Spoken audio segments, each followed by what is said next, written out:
also today's discussion leader. Okay. Going to the report.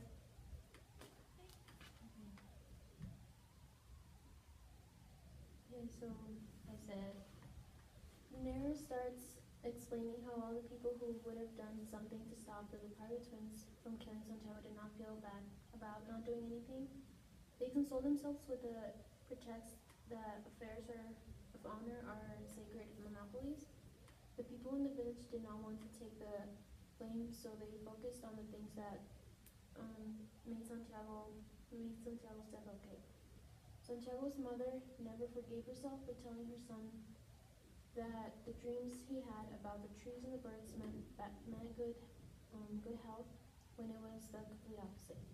Having mixed up the magnificent, accurate trees with the unlucky one of the birds. Santiago's death later made it to court where the judge couldn't find any evidence, nor even the most improbable that Santiago Nassar had been the cause of the wrong. Angela never really told the reader that Santiago was the one who had taken her virginity, but she always managed to point The reader? Huh? Us. Just keep going. Don't you mean the narrator? Okay, whatever. Okay. Santiago was one who had taken her virginity, but she always managed to point her fingers at Santiago and stuff. Santiago died without really knowing the real reason why he was being killed, but at the same time, he did seem calm about knowing he was going to die. When he finally learned that the Vicario brothers were waiting for him to kill him, his reaction was not one of panic, as often been said, but rather the bewilderment of innocence. Later in the book, when the Vicario brothers are out to kill Santiago, and Santiago is aware he is going to die, he is now running to his house for safety when his mother closed the door on him. She was stunning. She could see them, but couldn't see her son. He was running towards the door from a different angle. Santiago was left out the door to fight off the twins, where he tried to protect himself. The knife went through the palm of his hand and then sank into his side, up in the hint. Santiago's death overall was foretold. It was predicted since the beginning of the book and was retold again at the end of the book, but still left many questions unanswered. Wow.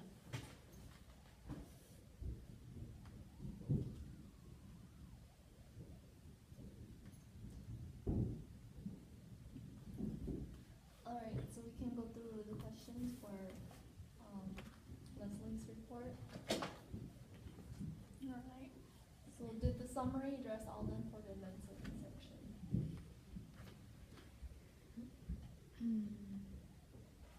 I feel like she should have mentioned what was his friend's name? Cristo? Yeah, Cristo? Trying to like save him and stuff, like all the like things he did to try to find him and tell him. Yeah. I think that's an important part of the book that you should have had included.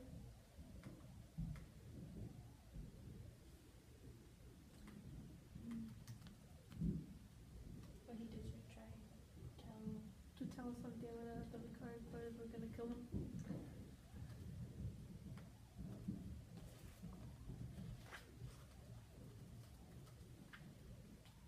I think it also would have been important to mention the fact that Santiago didn't understand the reason why he was being murdered. So I think that would have been a good thing to put in there. I think she did. Yeah, she Did did. she? Yeah. That he was like I didn't know. confused. Oh, okay. Sorry. Yeah, she did mention that. And you put that, it was the judge, but it was the, like, Oh, yeah. it was like the investigator. Yeah.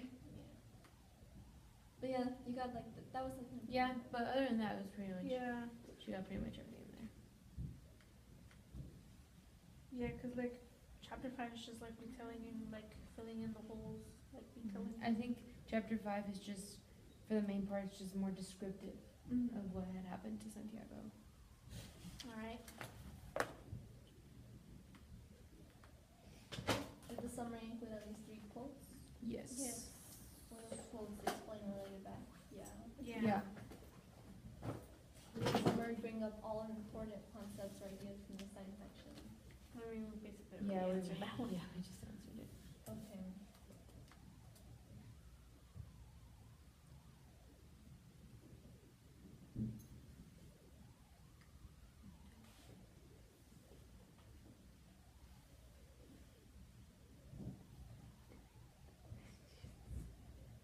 I Just do don't it. think so. What was especially challenging? Do I do it? What was especially challenging for you in summarizing the section of the text? Well, like just writing what was actually important, not just write everything that happened like in the whole chapter, just like the main points. Yeah, I think that's what it's Picking kind of hard for you, like when you're doing like the summary, because you try to like not like put everything about chapter 5. Just I know, I remember when I was doing the report, it was like really, really long, and I was like, okay, I should probably just stop it here. But at the same time, you have to try and get everything that's important in there, so. Why might concise writing be especially important when summarizing a difficult text? you need to be descriptive about what you're summarizing, so you get like the whole idea of the summary. It's just all like that. How did you decide which 3 quotes to choose? Well, as I was explaining, I just chose the quotes that made sense with what I was talking about. Okay. I'll go to my questions. I kind of wrote a little more than I had to, but we'll just pick out this. Alright. Alright, so my first one is on page 96.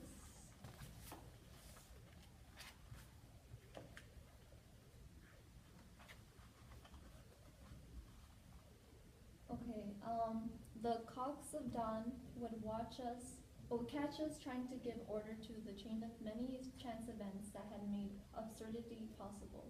And it was obvious that we weren't doing it from an urge to clear up mysteries, but because none of us could go on living without an exact knowledge of the place and the mission assigned to us by fate.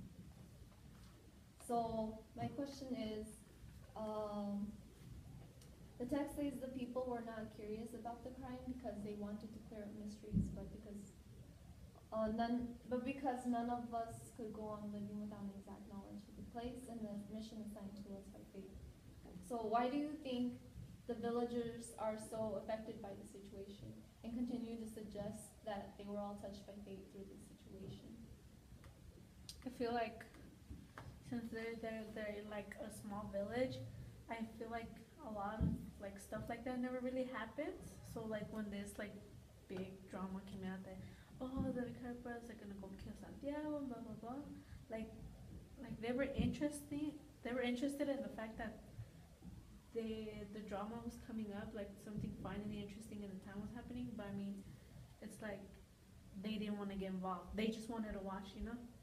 It's just like, okay, sit back over here with my popcorn and you guys do whatever you have to do. I'm not gonna stop you. It's like a show, like for me.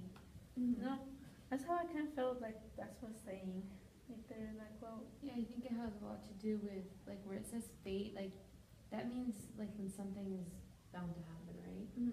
So I think when the Vicario brothers went around telling everybody that they were gonna kill Santiago, I feel like that's what it refers to, like, the people in the village felt like they were touched by fate because they knew that Santiago was really gonna die.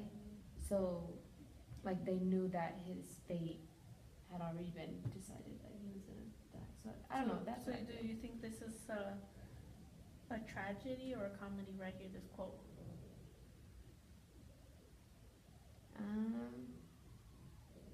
I think it's a tragedy because everybody knew, like, everybody basically knew Santiago's fate in the village. What do you think, Leslie? I think, yeah, I agree with Natalie. It could be a tragedy. But then at the same time, like you said, you know, how people didn't want to get involved. At the same time, they kind of did because they want to be part of it, but not part of the problem. So they wouldn't want to be blamed for it. So, yeah, I don't know.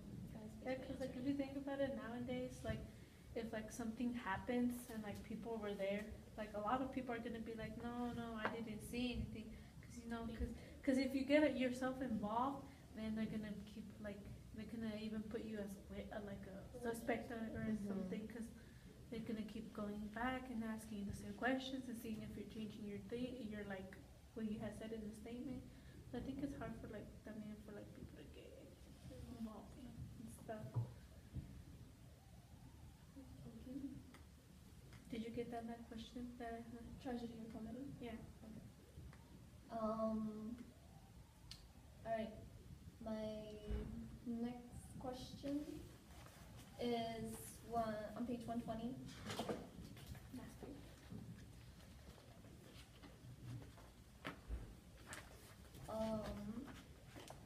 And it's like towards the bottom. So Santiago said, "They killed me, mean child." He said he stumbled on the last step but he got up at once. He even took care to brush off the dirt that was stuck to his guts. But my aunt Ween told me then he went into his house through the back door that had been open since 6 and fell on his face in the kitchen. And my question is, why did the author choose to end the book with the in-depth description of the murder? That's a good question.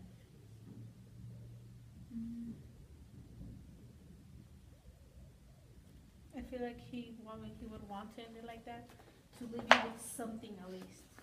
Because I mean, throughout chapter 5, he like doesn't tell you that if he really did take Angela's virginity or not. And I guess he just wanted to end it like that to actually show, like, at least leave you with something, that the way he died. Yeah, because you have to keep in mind that, like, I don't think we ever understood the, Like why he died. yeah, or like why the Vicario brothers killed Santiago. So maybe Santiago is like innocent, because we don't know either one. Like, we don't know why the Vicario brothers killed Santiago, and if Angela's virginity was taken by Santiago. So we don't know that.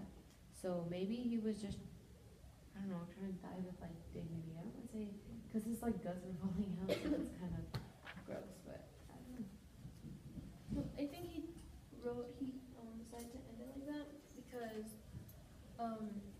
he wanted to show how he died, like the way he died, and maybe like refer back to like if the way he died was okay because maybe he was innocent.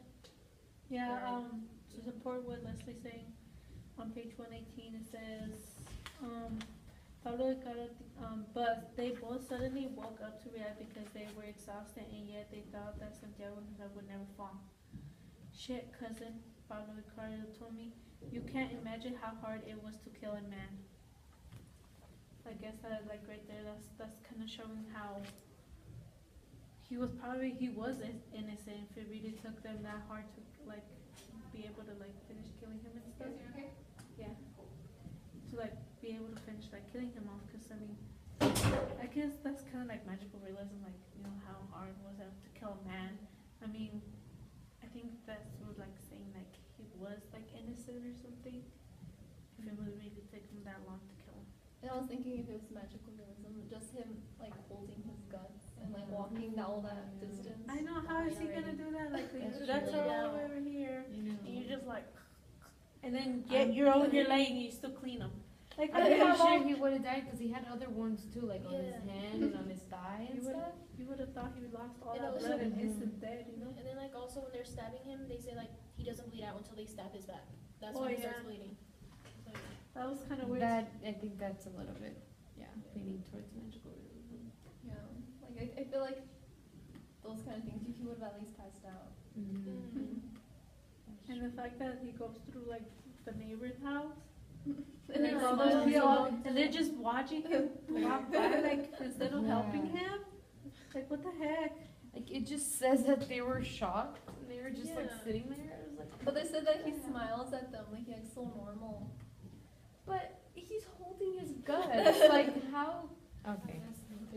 But I mean, I think it's like, it's weird how the narrator doesn't describe him like losing blood or anything. Like, why do you think he would not say all the blood he lost, but just like his guts? Why do you think he uses like blood in this passage? Because I mean, he had so many stab wounds. You would think he would be like bleeding to death, you know? Like he would have like at least The insides coming out. yeah, like he would at least mention blood in there, you know? Just like leaves you like what? So like you're saying he didn't have any blood in him? Oh, that relates to one of my questions. Okay, which one?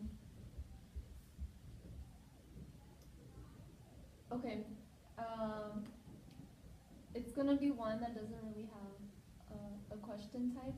It's just like the blank. Oh, 118? Yeah, 118. It's on page 118. Also for a reason.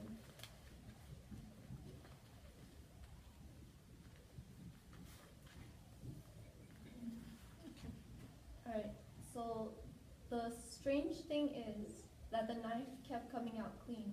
Pedro Vicario declared to the investigator and given it to him at least 3 times and there wasn't a drop of blood. So why do you think the knife kept coming out clean? I think it kind of like, well, in my opinion, I think it kind of shows like he didn't deserve to die just because there was nothing coming out. He was innocent or something. And I thought that was a little weird. Like I couldn't really, I don't know. I thought it was weird. I was like, this is, I don't know, I just thought it was weird. There was no blood coming out. There's so many things that you can say that'll justify that there was no blood. I don't know. One of those was my thoughts that maybe he didn't deserve to die because he was innocent. He could possibly be innocent.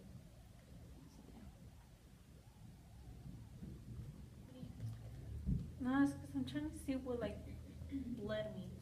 Like, do you think like I feel like there's like something meaning behind blood. So like I'm trying to like find something that tells me what like blood might mean. Might mean like Significance. I looked that up too because I had another question that had something like that, but I deleted it.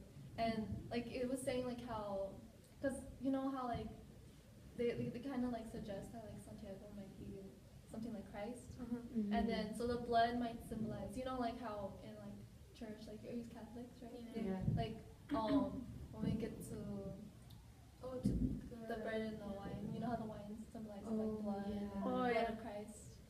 So that's what I think it might symbolize, maybe like Jesus' death or I so don't know, that's something like along him sacrificing his own blood for the people. yeah. But then why? Like here, it's not that Santiago doesn't like has blood, or it's just that he doesn't have blood here. It's like there's no blood. Like, but why is that weird? Yeah. Or why did they do that?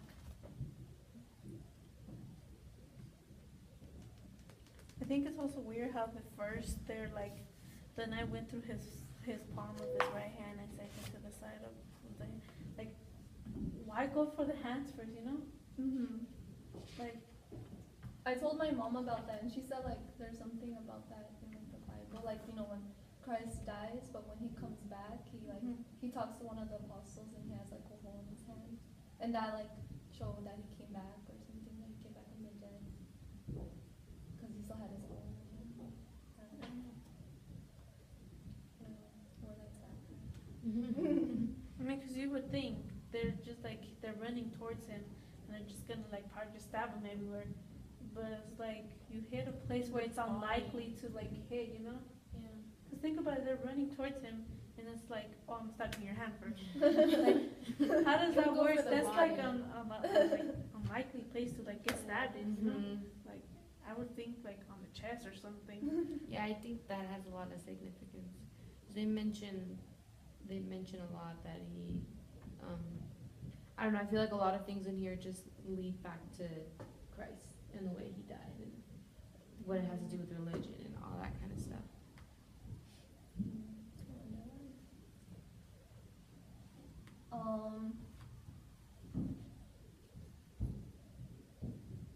Okay, so we can go to my next question where it says open-ended. Okay. It's on page 107.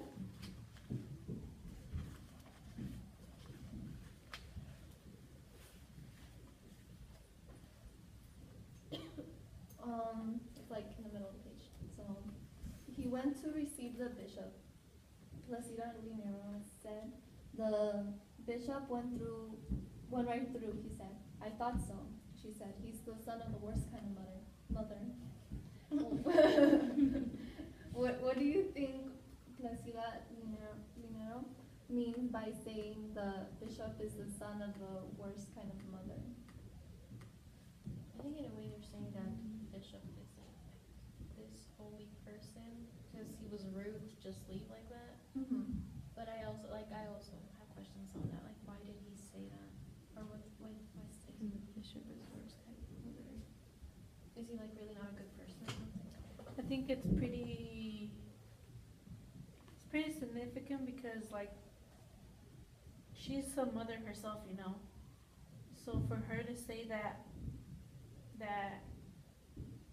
he's like the son to a worst kind of mother, that like has like a lot to say, you know, because mothers like even though they might not know like a lot of stuff, like they know how to take care of the child and care for them because they're mothers, you know, they have that love for their child. And the fact that she says that about his mother shows that, I don't know, it's like, I can't really explain it myself. He wasn't educated, maybe. No. Was the way the mother raised. The first, yeah. Probably his mother was like never there for him and stuff, so it like kind of reflected on how he like his attitude is now.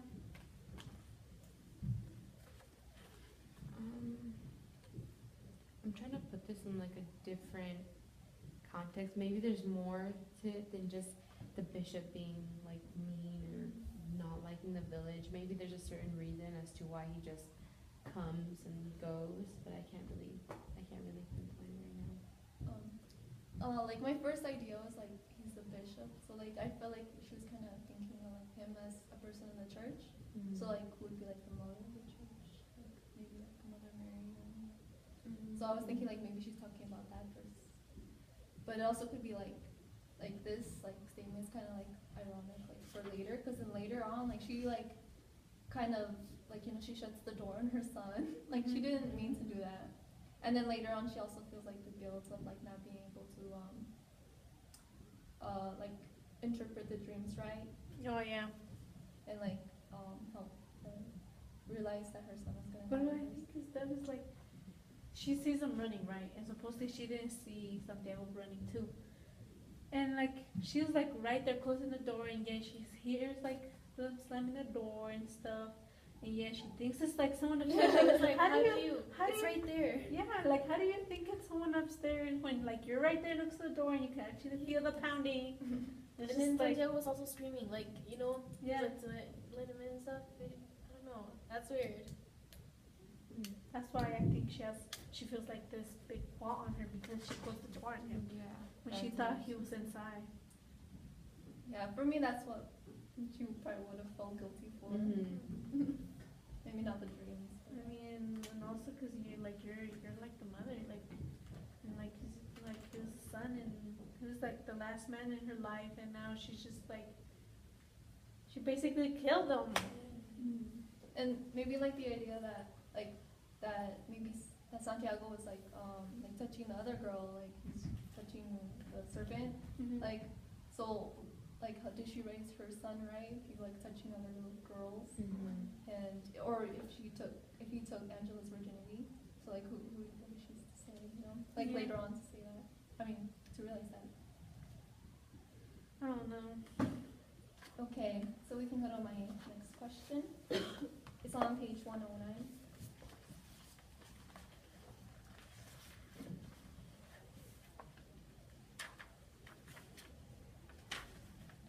It's like in top-ish. Okay. So it says Clotilde, I don't know how to say that. Armenta then appeared behind Pablo Vicario and shouted to Cristo Pendoya to hurry up, because in that faggot town, only a man like him could prevent the tragedy. So my question is, like, to what extent does calling the village a faggot go against our previous discussions of the machismo culture, and what characteristics make Cristo Bedoya stand out from the rest of the men? Oh, that's a really good question. I know. Let's see.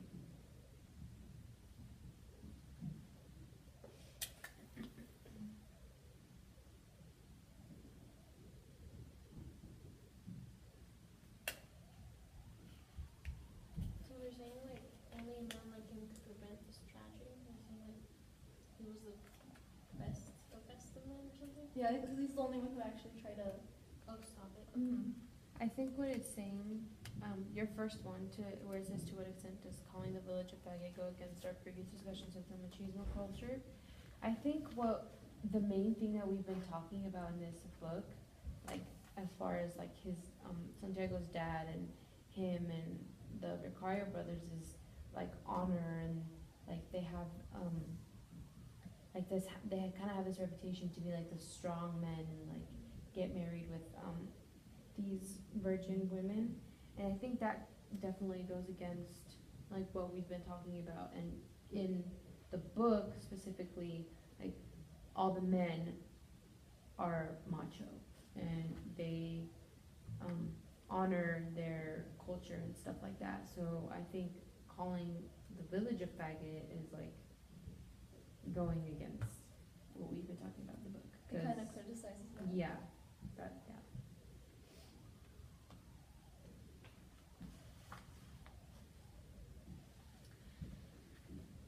I don't really understand who's saying it. Is it the chick or is it the narrator? It's the lady.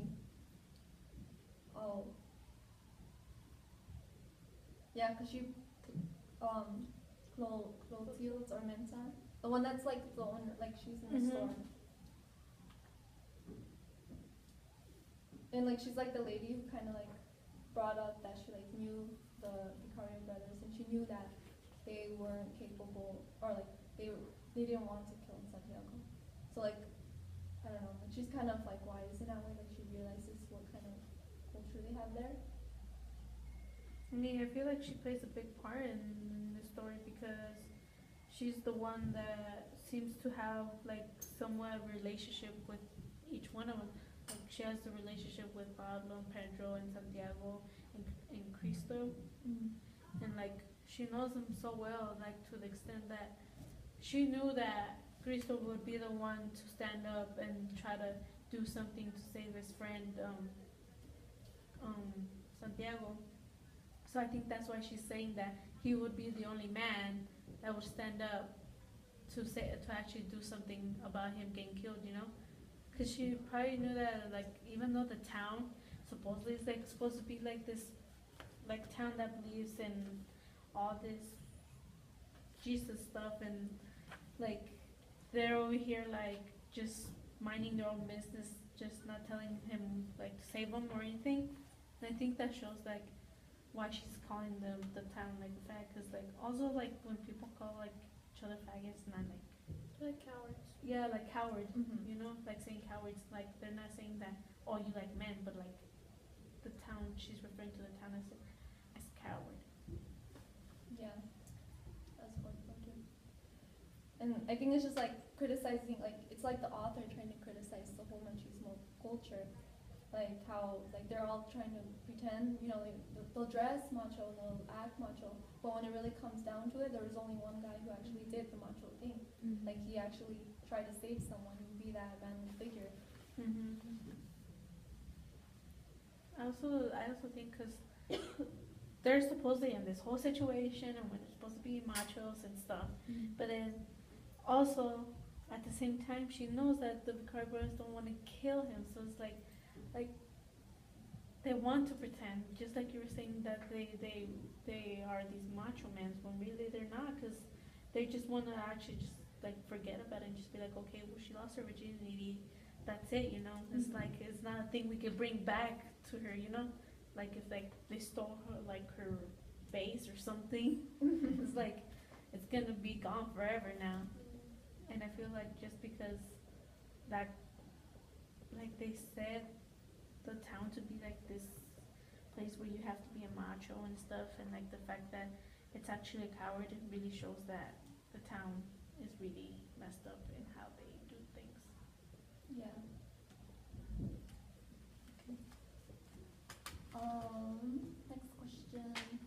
on page, it's on this page 109. So it's at the bottom, I think. Oh no. I think. Or maybe it's on the next page. I saw it in 2 minutes. Yeah, it's on the It's on bottom. the bottom. Should we do this one, or because it's already 11:22? Should we at least try to get to the other ones, and if we have time at the end, go back to this one? Because like we haven't done any of our parts at all. Okay, we can go back to those. Yeah, we could come back.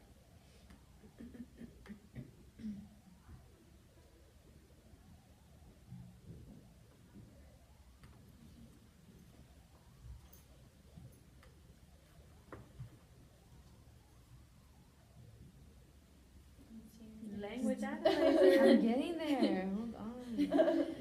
Okay. So my first one is on page 118.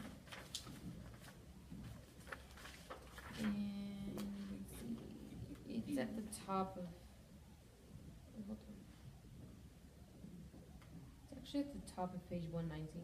Oh yeah, desperate. Yeah, I don't know why I put 119. Anyway. Desperate, Pablo Vicario gave him a horizontal slash on the stomach and all his intestines exploded out. Pedro Vicario was about to do the same, but his wrist twisted with horror and he gave him a wild cut on the thigh. I chose this passage because it's very descriptive. It is not the best image to have in your head, but I thought it was really interesting to finally know how Santiago got the cuts that he had and why his intestines were everywhere when they found him.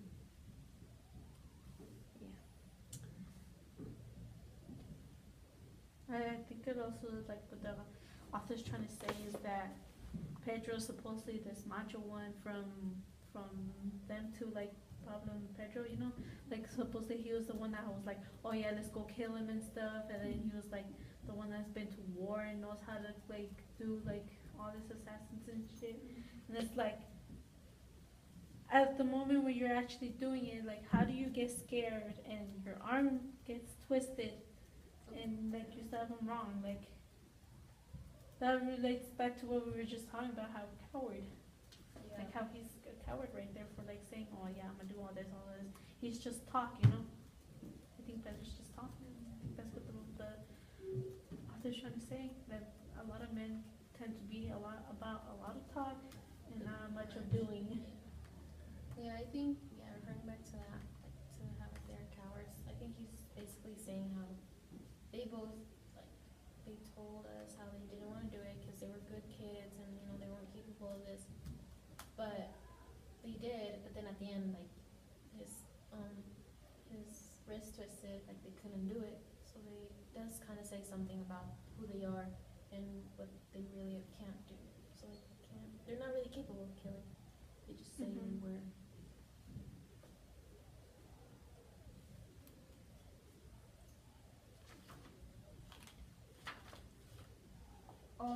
Going back to what you were saying,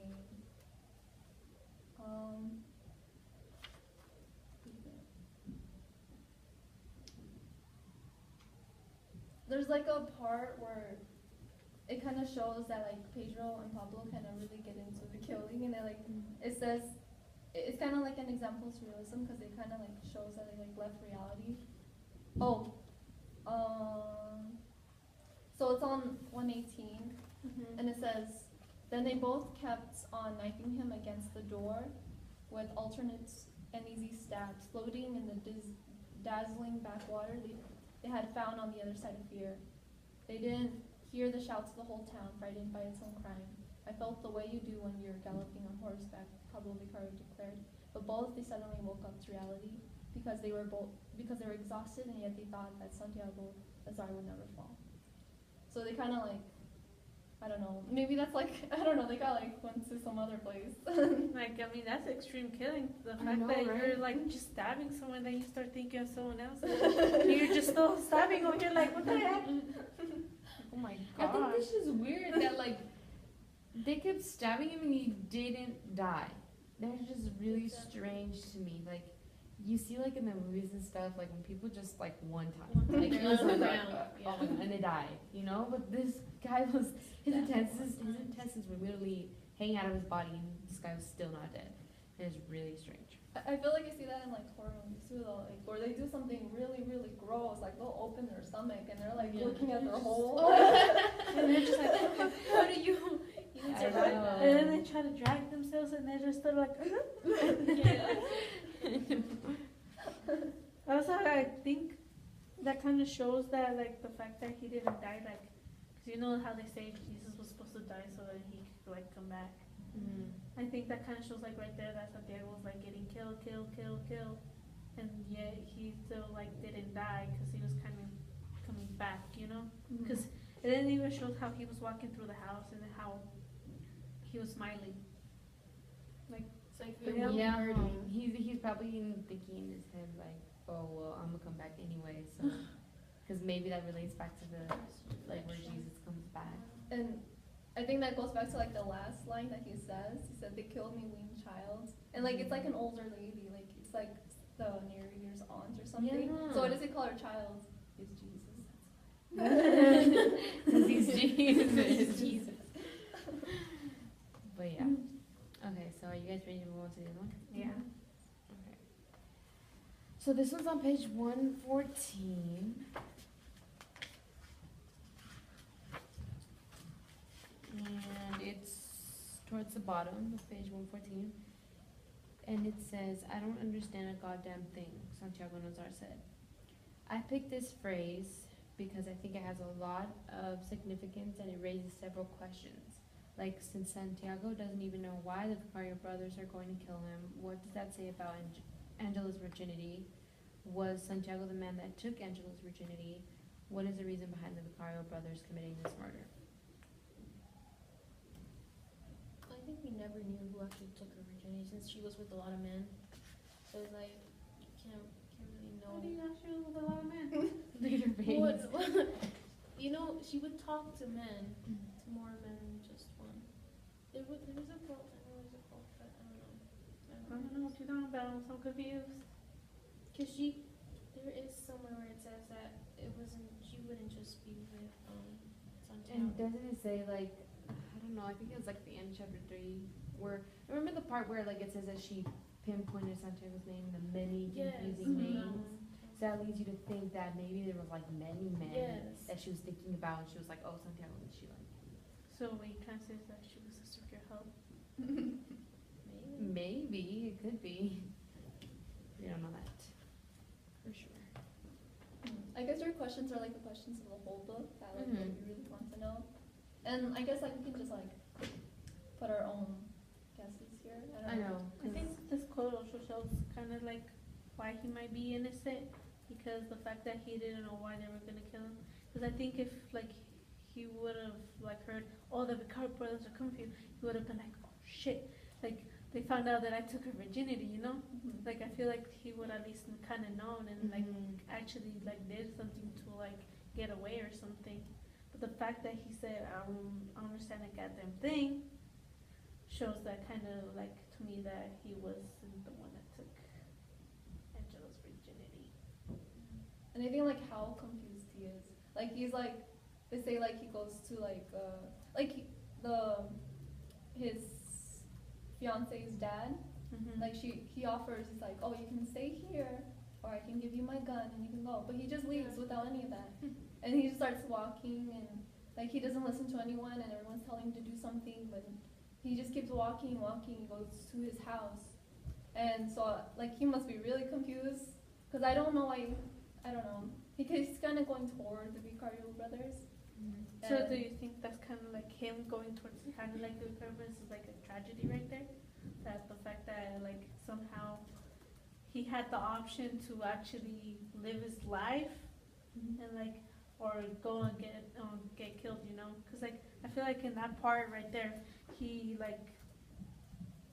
chooses his destiny right there. Like he could either stay in the house and stay safe, or he could like take the gun and face them. But yeah, he takes the option where he just like starts walking around, like he can't even think or anything, and then he like goes towards them somehow. And I wonder why he doesn't just stop and like try to let it sink in. I feel like that's what I would have done, like stay there and just like think about it for a second. But he just starts walking and he just puts himself in danger that way. I think that's not the typical reaction you get when someone tells you, oh, they're gonna kill you. No. I'm just gonna go there somewhere. Get safe. At least I would go to the he should have taken police. the gun.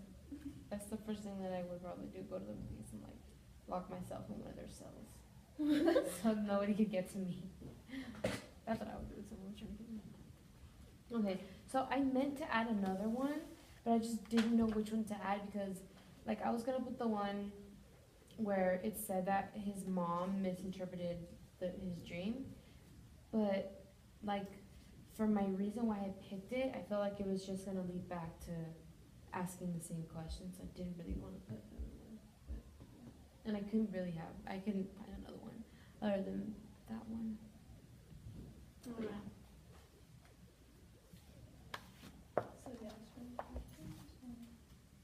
Do you just want to go on to yours? Just so you have enough time. Because we can go back to the questions. Yeah. If we finish values. Alright, well you guys already know my text, so we could go to the text to self. And I picked, and it's on page 108.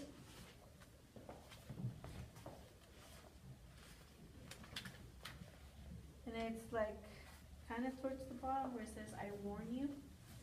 It says, I warn you, he's armed with a magnum that can go through an engine block, he shouted. Pedro Ricardo knew it wasn't true. So I picked this one, and I related it to myself, in that I have been in a position where people don't believe what I tell them. For example, when I was younger, like 12 or like 13, I told my mom that I wanted to go to college, you know, and she like right away was all like, oh no, you're gonna end up finding yourself a boyfriend, and you're gonna end up pregnant, and like you're not even gonna have a life and stuff. And she would tell me that all the time, and then like now that she sees that how I'm doing in school and stuff, like actually taking it serious, and that actually like I'm about to graduate and go to college, she sees that I actually proved her wrong, you know. I feel like that was my connection to that part of the book. Was your mom a young mother?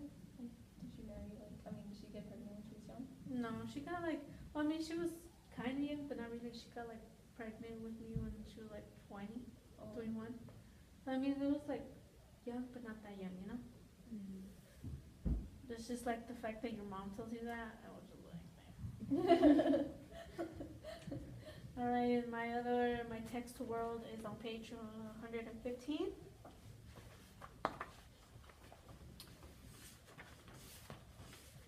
And it's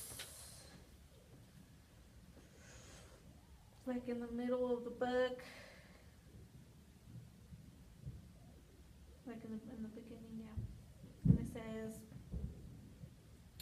the people had stationed themselves on the square the way they did on parade days. They saw him come out, and they all understood that now he knew they were going to kill him, and that he was so confused he couldn't find his way home.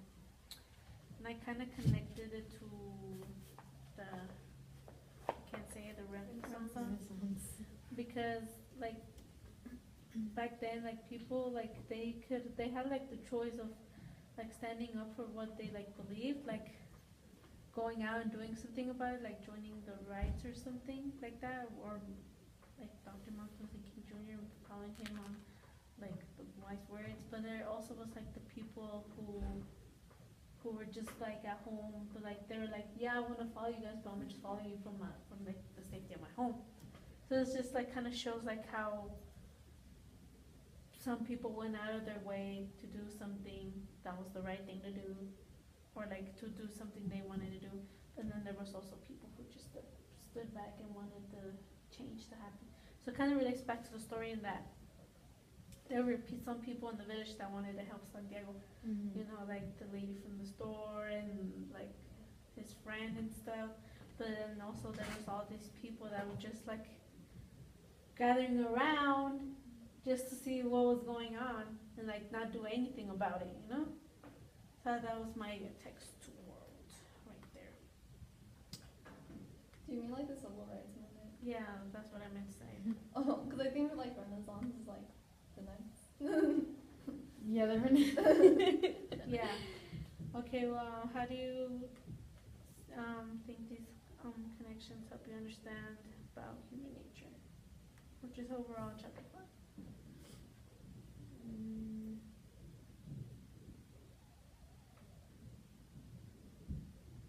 I think just the fact that you can pick a quote from the book and instantly like connect it to something, whether it relates to you and That's not saying anything about human nature.